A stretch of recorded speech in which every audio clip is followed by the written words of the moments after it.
మన Telugu journalist channel plus Telangana exams అలాగే RC exams వీటి అందరి తరపున యువ తెలంగాణ అనే ఒక పేపర్ వస్తుంది. ఆ పేపర్ గురించి ఈరోజు వచ్చినటువంటి పేపరు, ఈ పేపర్లో వచ్చినటువంటి సమాచారాన్ని మీ ముందు ఉంచే ప్రయత్నం అనేది చేస్తాను ఈ రోజు నుంచి. ఇక్కడ మనము ఫస్ట్ ఈరోజు మేము బ్యానర్ రైటింగ్గా తీసుకుంది నిరుద్యోగులను మళ్ళీ అణిచేశారు. యువ తెలంగాణ పేపర్ మొత్తం కూడా యూత్కి సంబంధించిన ఐటమ్స్ ఎక్కువగా ప్రయారిటీ అనేది ఇస్తుంది. పాలిటిక్స్ మిగతా అన్నీ కవర్ చేసుకుంటూ కూడా యూత్కి ఎక్కువ ప్రయారిటీ అనేది ఇస్తుంది. అందులో భాగంగా నిన్న వీళ్ళు గ్రూప్స్కి కానీ లేకపోతే అన్ని గవర్నమెంట్ ఎగ్జామ్స్ సంబంధించినటువంటి అన్ని ఎగ్జామ్స్ మాకు పెట్టాలి అని చెప్పేసి జాబ్ క్యాలెండర్ రిలీజ్ చేయాలి, నోటిఫికేషన్ ఇవ్వాలి అని చెప్పి నిన్నంతా వీళ్ళు నిరుద్యోగులు చలో గాంధీ భవన్కి పిలుపైతే ఇచ్చారు. దాంతో వాళ్ళందరూ కూడా జిల్లాల నుంచి కానీ ఇక్కడ లోకల్ నుంచి కానీ అశోక్ సార్ కానీ వీళ్ళందరూ కూడా అట్లా రావడం అనేది జరిగింది. జిల్లాల నుంచి కూడా రాకుండా ఈ జనాన్ని నిలిపేసి ఎక్కడికక్కడ అరెస్ట్ చేసి జైళ్ళకి తరలించారు. గాంధీ భవన్ దగ్గర నిన్న రోజంతా కూడా ఉద్రిక్తత అనేది కొనసాగింది. 2 లక్షల కొలువుల హామీ నెరవేర్చాలని చెప్పేసి నిరుద్యోగులు అయితే డిమాండ్ చేస్తున్నారు. రేవంత్ ప్రభుత్వం మీద మండిపడ్డారు నిరుద్యోగులు.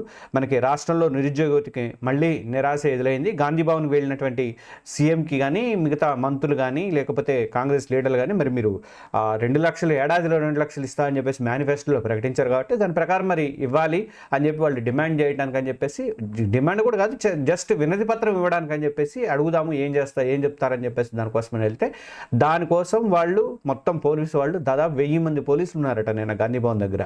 మొత్తం అణిచిపడేశారు. నిరుద్యోగులు మీద ఇలాంటి అణచివేత చర్యల్ని వీళ్ళు ఖండించారు.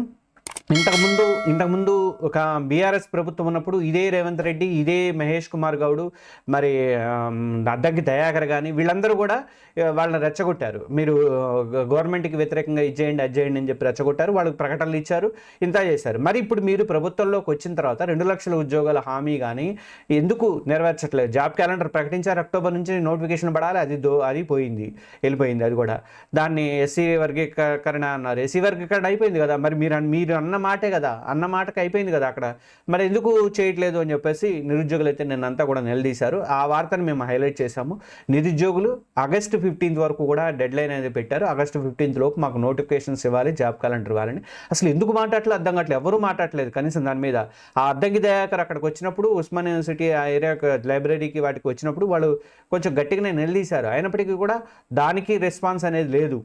ఆయన కూడా మిమ్మల్ని బీఆర్ఎస్ వాళ్ళు ప్రొవోక్ చేస్తున్నారు, మీరు అసలు నిజంగా సిన్సియర్గా చదువుకోండి, మేము ఇస్తాము అది ఇదని మాట్లాడుతున్నారు. నిన్న కోమటిరెడ్డి వెంకటరెడ్డి కూడా మన సివిల్స్ వాళ్ళకి ఈ చెక్కులు ఇచ్చారు కదా, ₹1,00,000 చెక్కులు ఇంత ఇచ్చారు కదా మెయిన్స్కి వచ్చిన వాళ్ళందరూ, సివిల్స్లో ప్రిలిమ్స్ పాస్ అయ్యి మెయిన్స్కి వచ్చిన వాళ్ళందరికీ.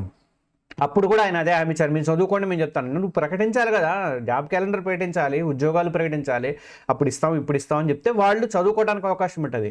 వాళ్ళ ప్రిపరేషన్ ఎన్ని రోజులు ఉంటారు హైదరాబాద్లో. ఇప్పటికి మీరు అక్టోబర్ నుంచి ఈ రోజు వరకు లెక్కేసుకున్నా కూడా ఇన్ని నెలలు గడిచిపోయినాయి. 8వ నెల నడుస్తుంది. మరి అంతకుముందు 7 నెలలు ప్లస్ అంతకుముందు ఉన్నటువంటి 2 నెలలు 9 నెలలు 10 నెలలు అయింది. మరి ఇంతవరకు దానికి అతిగతి లేకపోతే ఎట్లా, ఇంకెప్పటికి వస్తాయి నోటిఫికేషన్ అనేవి వీళ్ళు డిమాండ్ చేస్తున్నారు. దాన్ని మేము యువ తెలంగాణలో ఫస్ట్ పేజీలో బ్యానర్ రైటింగ్ కింద హైలైట్ చేశాము.